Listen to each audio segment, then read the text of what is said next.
Hello mga kaprobinsya, magandang araw po sa inyo. Kagabi po, napakalakas ng ulan. Malakas din yung baha. Pero ngayon, na wala ng ulan, humina na din yung tubig.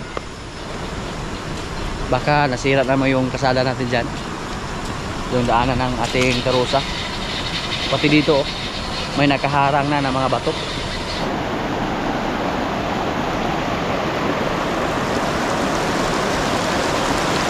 Delikado, baka sinulabog naman ng sawa yung ating mga alaga.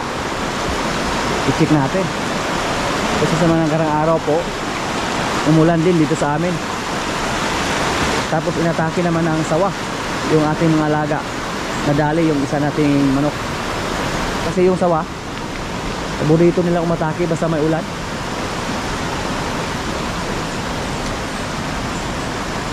Tingnan nyo po mga kaprobinsya, umabot hanggang dito yung tubig.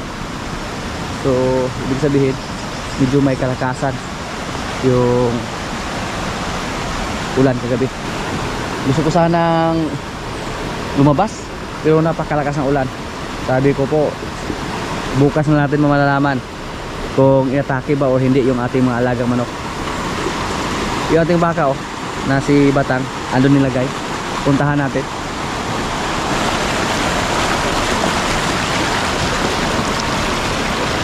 Pero mukhang mahirapan tayong tumawid. Mabasa yung buta natin. Medyo malakas pa ng konti yung tubig. Pag tumawid-tawid dyan, mapawan yung ating buta. Basta yung baka natin ay saan dyan lang. Kita lang natin dito. Ibitang. Pinastol.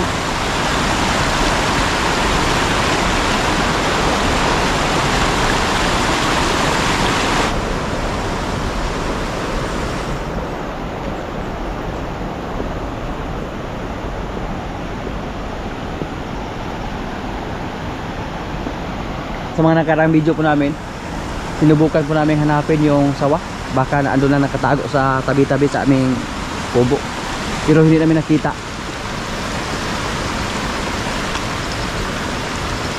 Masaya na sana tayo kasi doon sa kabilang bakod, sa pinaglagyan ng ating mga pato at saka pabo, hindi naman inatake doon. Pero nakita po ng ating isang kasama yung patay na manok natin. Naglimlim yun, napakasayang.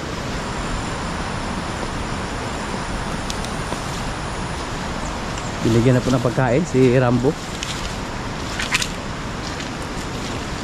Bilog na bilog yung katawan ni Rambo.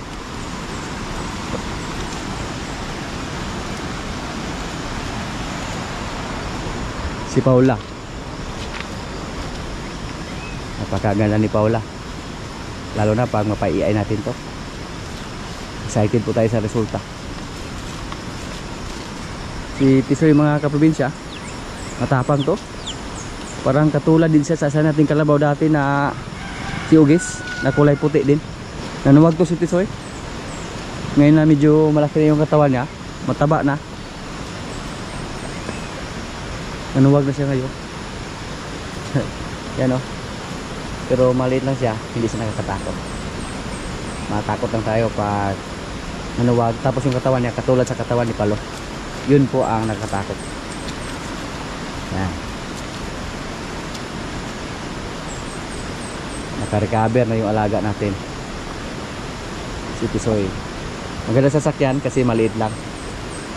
Sabi ng ating mga kasama dito, mapiluhan na ba o sakay. Pero si Palo, takot yung mga kasama natin sumakay kay Palo. Naniko.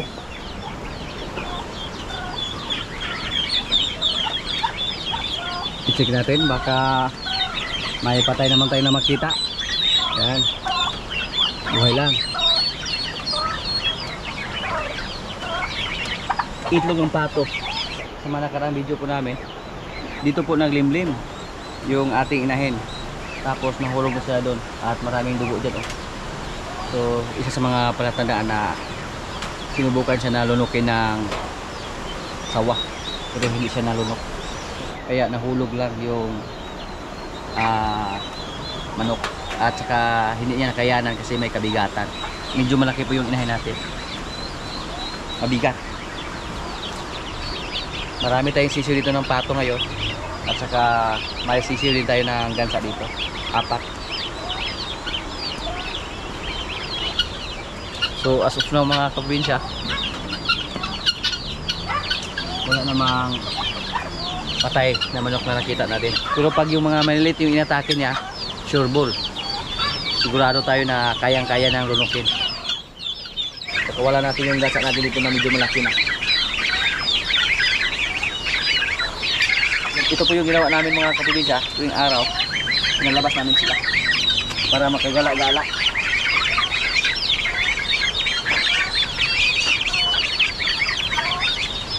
Napakabilis lumaki.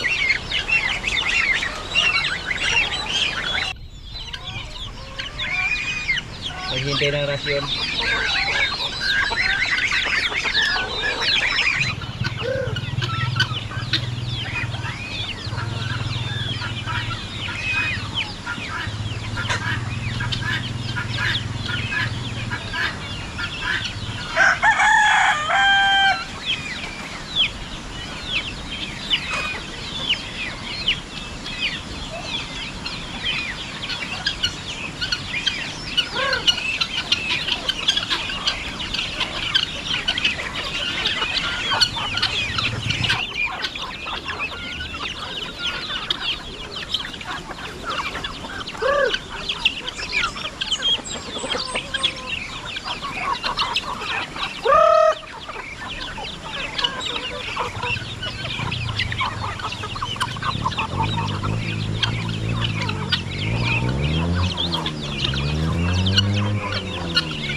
Sinanay po natin yung ating kalapati mga kaprobinsya na makikain sa ating mga alagang manok.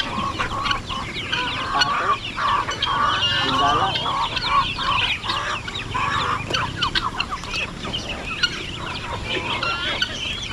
Sa dami ng aming mga alaga, pag may makakain yung sawa dito tapos malunok, yun namin malalaman. Kasi pag iwan siya ng patay.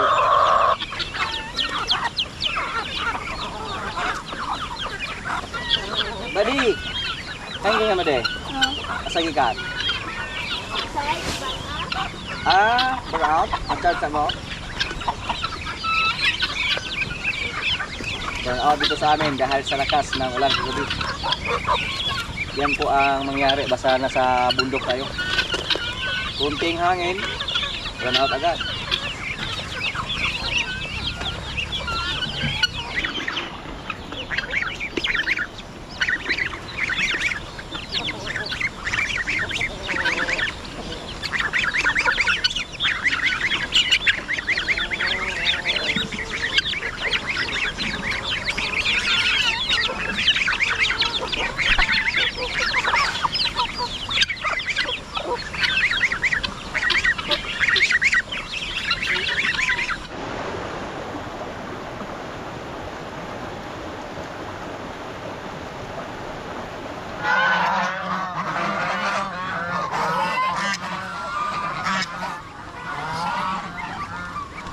May sisiw oh. Sisiw ng pato. Basta umulan tuwing gabi mga kaprobinsya, i-check ko po agad yung ating mga alaga dito. Baka inatake ng mga sawa.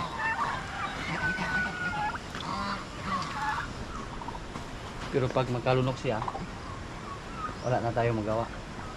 Pag busog na siya.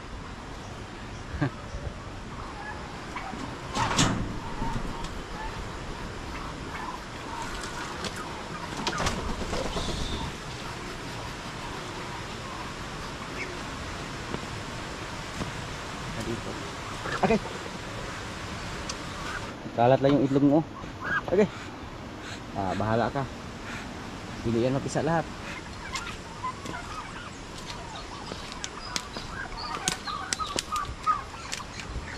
Minsan po may konti na tayong trauma pag saway yung pag-usapan natin. Kasi 3 beses na kami nakahuli dito. Noong una, ako pa mismo yung nakita. Yung may mga alaga pa tayong itik doon. Nasabat siya sa lambat. Masangit siya sa net. Napakalaki yun. Tapos pangalawa, dito, nasa ilalim ng paitlogan yung sawa nakatago. Pangatlo, yung mga kasama natin na huli nila tuwing gabi nung nagronda sila. Malapit kami sa mga masukal na area. Sa mga nakaraaraw po, nagkatay tayo na pabo. Bawasan po namin yung ating pabo dito. Bawasan natin yung babae kasi marami po sila, lalo na pag lumaki yung mga sisyo natin doon. Unti-unti natin silang bawasan. Tapos pag sobrang dami ng mga babae, maghalo-halo lang sila sa sarap itlogan. Napakaliit lang sa porsyento na mapisa sa kailang mga itlog. Ispitid po namin dito na may sawa basta may ulan tuwing gabi. Ngayon na parang sinimulan na po na atakihin yung mga alaga natin. Tuloy-tuloy yan. Napakahirap tulitin.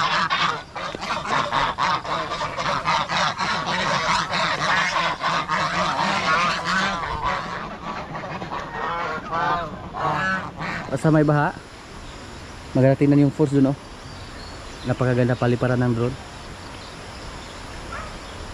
Pero pag walang ulan, matuyo lang yung tubig dyan, mawala lang.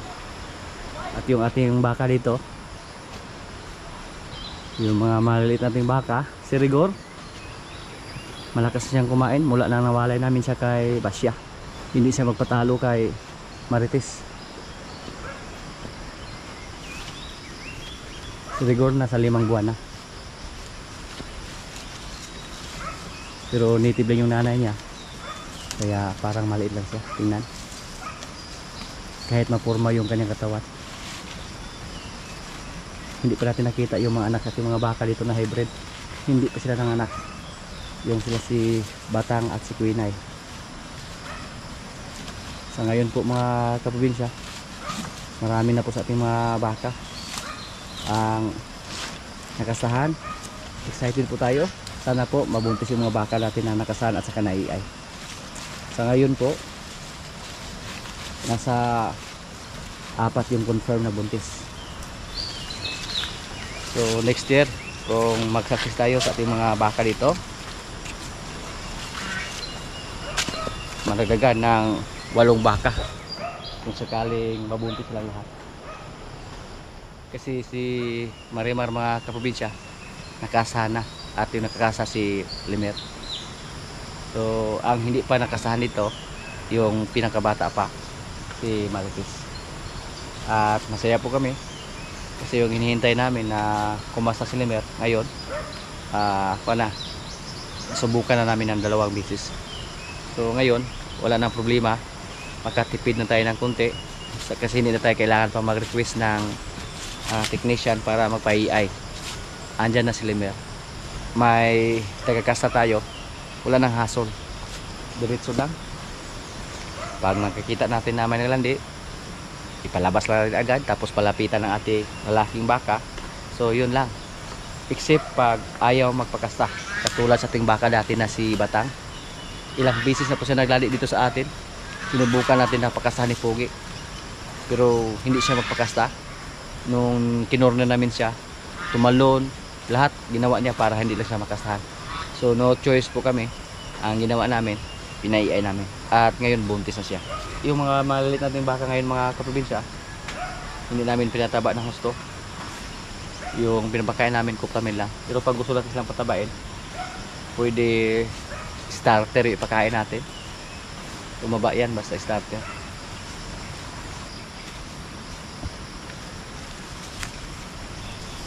Parang ano, gininaw yung mga baka natin dahil sa lakas ng ulan kagabi. Pero pag gusto lang sumilong, may kulungan naman tayo doon, may tangkal tayo doon. Pwede naman silang pumunta doon, pumasok.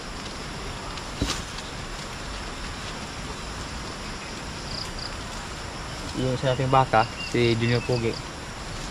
Kahawig niya si Pugi mga kaprobinsya, na nung dumating dito si Pugi, payat lang, nipis lang yung katawan. Pero nang umabot siya ng isaktong edad or tumanda na siya, napakasimbaka na. Itong si Martes, siya na lang yung hindi pa nakastahan or hindi pa naiay kasi bata pa siya. Magkuan pa siya. Mag 1 year this coming July. Si Marimar mukhang nasa mga 18 months siya naglandi.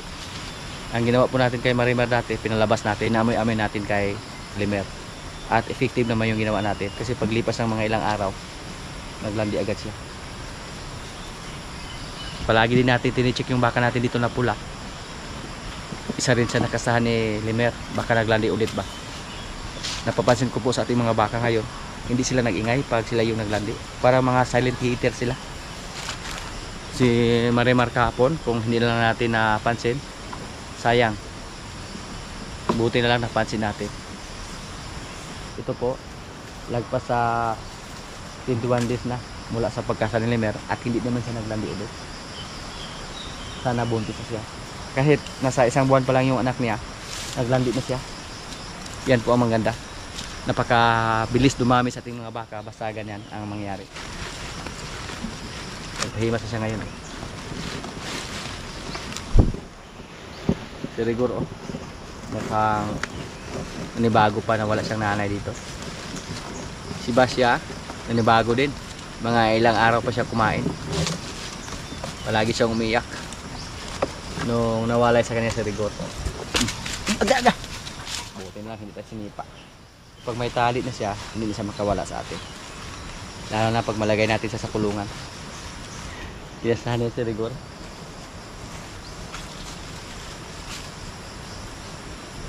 Wow. Yung mga kambing natin, oh, kanya-kanyang sampah. Isa, oh, isa karaspan, kulungan. Basta malamig. Ayaw nilang umapak sa lupa. Yan. Yung isa andun din. Relaxing na sila kayo.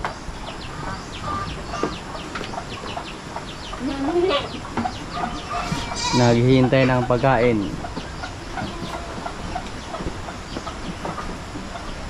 Yung anak ni Dayan, malaki na.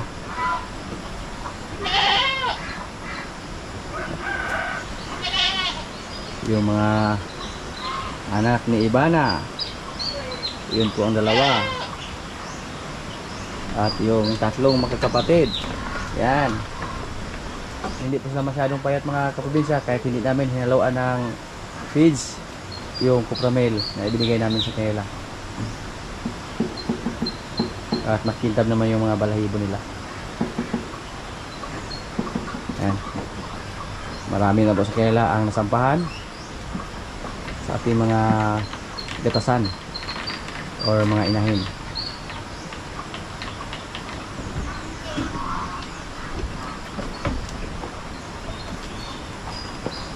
Isa, oh, hindi natakot. Malaki na yung tiyan niya. Kailangan siguro na ipaamoy-amoy natin to si Kwan, oh. Dayan. Ipaamoy-amoy natin kay George.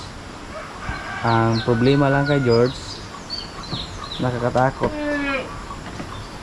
Nanawag si George ng habol. Tapos napakahaba ng kanyang sungay. George, kalma lang George.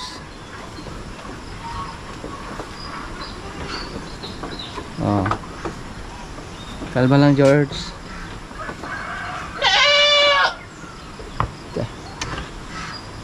Si George walang ligo to. Diba yung kala niyo?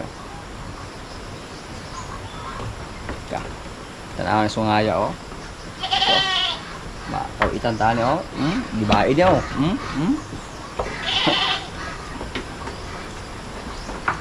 Bata pa ba ni George? Si George, paabutin natin ito dito ng mga 5 taon. Ayan. Nagbago ng ugali ni George. Parang baka yung liig ni George. May pamitay dito. ka. Babae. Buntis na ka? Baligya ikaw niya, hindi ka mabuntis. Sulod di ka sa bulsa.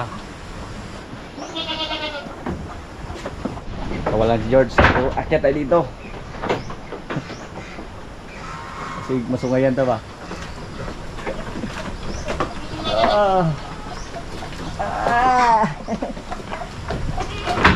George, hindi ka na magkahabol sa akin, George.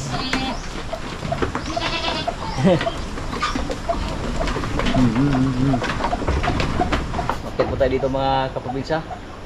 Kaapog dalagat. Lalabas namin si George para maamoy-amoyan yung mga kambing natin. Lalo na yung si Dayan. Si Dayan hindi pa niya nakasahan. Si George lang yung nakapaakyat sa atin dito. Tagal-tagal na natin dito. Pero ngayon lang tayo natakot kay George.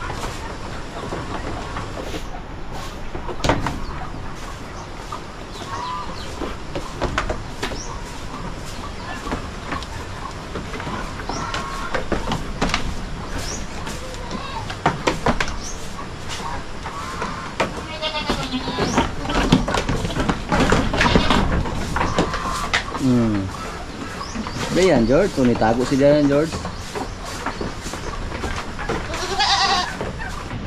George, lumabas na si Dayan, George.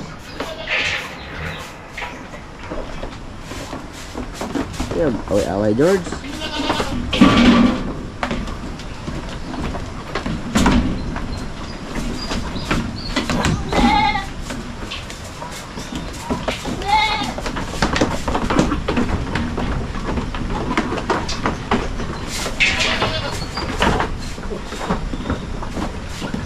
Diyan sa dakoy. Oh, bilang na kasulod.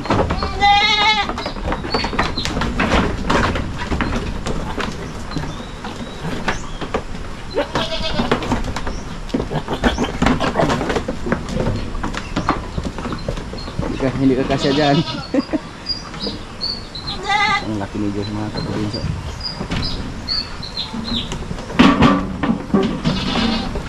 Siguro nasa mga 100 plus kilos si George.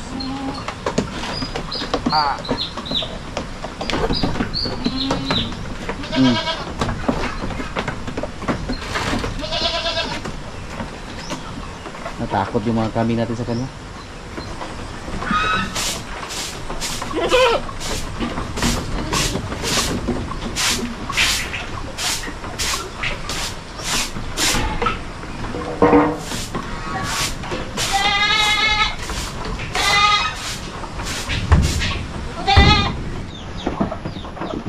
Binalik na si George sa loob. Mahirap pag sa labas sa pagkain. Ang gulo lang sa kanyang mga kasama.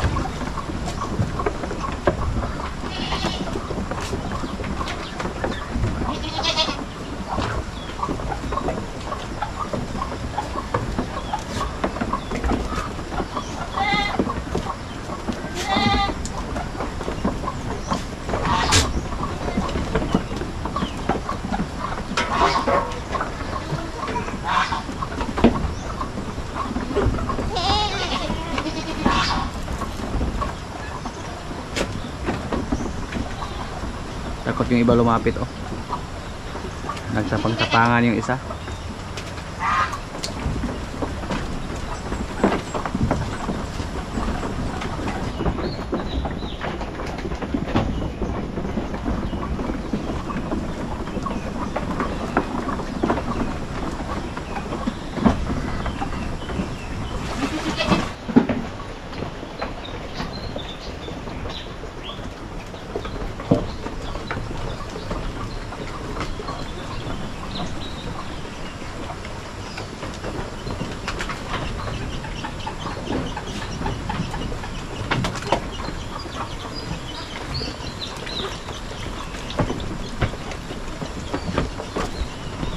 Wala yung mga bansot, yung mga nanay nila kulang sa gatas.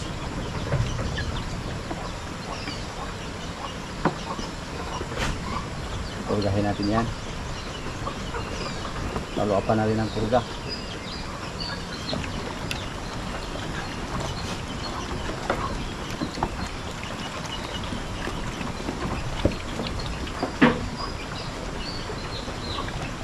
Busog sa tubig sa.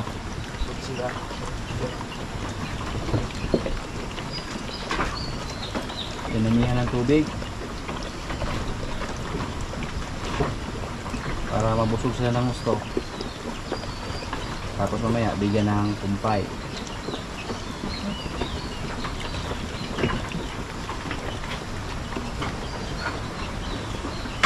Yung isa kahit malaki na, dumidi pa rin sa kanyang nanay. Sinamantala niya na kumain yung nanay niya para hindi makain. Angas ihaw ni kalingan eh. Oh, tapos na. Walang awa sa kanyang nanay.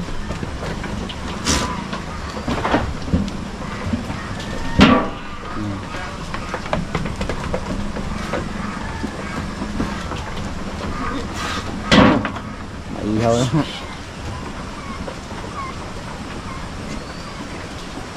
Sinimot nila yung paglamil.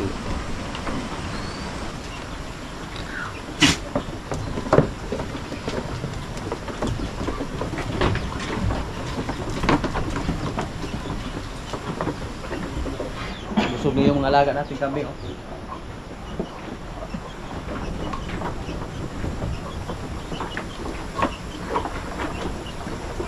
Pwede bang buyan na gani? Di ka kaon.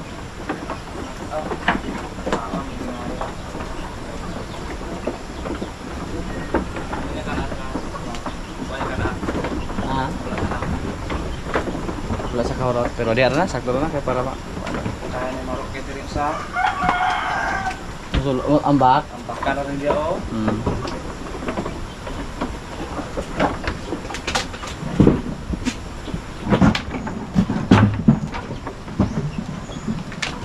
Yung dalawa mga kaprobinsya o magkakapatid yan. Anak yan sa ating blackhead. Nakikita lang namin dito basta magandang klase. Malaking kambing. Hindi katulad dyan na mga pagrilid lang. Pero sila mga malaki yung katawan nila. Ito yung hinihingal dati. Sana sa sunod magandang klase na. Kasi si Josie yung nakakasta. By December po, magbinta tayo ng kambing. Yung mga babaeng kambing. Mga kaprobinsya, kailan na po? Ito yung pagkain namin. Mickey na hinaluan ng pabo. May kanin. May bulad. Lord, maraming salamat sa pagkain. So, kain na na. Ijo rin na kayo, no? Ay, ilo. Hindi.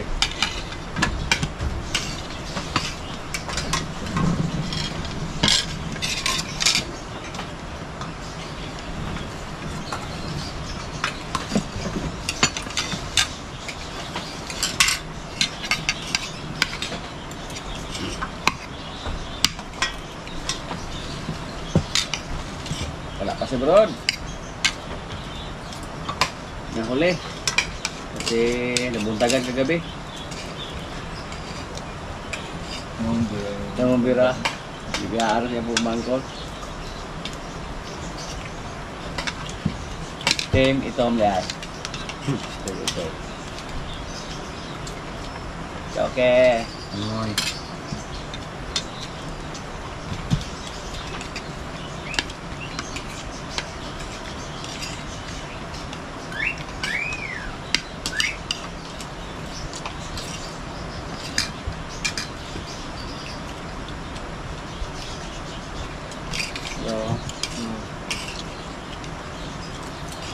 Hindi na lang kagabi daw. Bukog ka. Bukog kayo. At yung nunod tahan kong pera. Ito ano ba ito? Balot. Nangispad ni... Nangispad guy? Stop guy mo. At din, bumenta. Ulog-ulog ka na sa puro.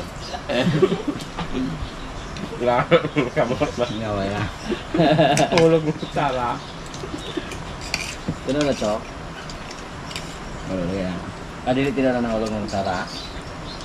Kaya hindi ko niya kung nilugay yung tambol mo tsaka Di mo siya mangkong. ang balo niya. Ano nahulog sa board? Bubol. Nagalit yung dunga ganyan ato? Gusto nga ito. Ano ko? What the road? Bubol. Bubol ka. Konsera ko lang ako. Magpaya mong bubol. Ayun, magda. Nasa napatihan mong lupad sa dito mo. Pagtuog mo ng balay ba ng laing balay. Ilangan. Kasi maabot sa bagtik ka na. Kasi matakit ka sa takabala na talaga. Tupatog pa na ka lang na dahil na dahil na. Hindi lang ito. Ano mo kabantay na dumabot dito sa? Hindi na rin yun. Harit ko yung balik pa po. Tumulong ka na. Patay kita din nga bumitaw sa sa. Patay siya. Kak, hindi harit nila. Matutap.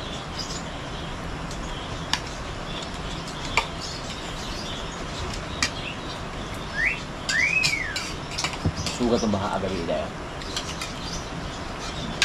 Kuya bukas, burog mahubog itong mulabang turon.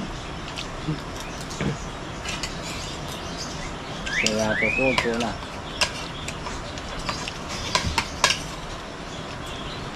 Marami lang magpulo pa uli sila ng siguro. Kaya kung malayo. Hindi na lang. Lagi kayong bangkok. Huwag ko ya. Gusto na sa tahito. Pero, Oo, tapat ang tuturo ko sa.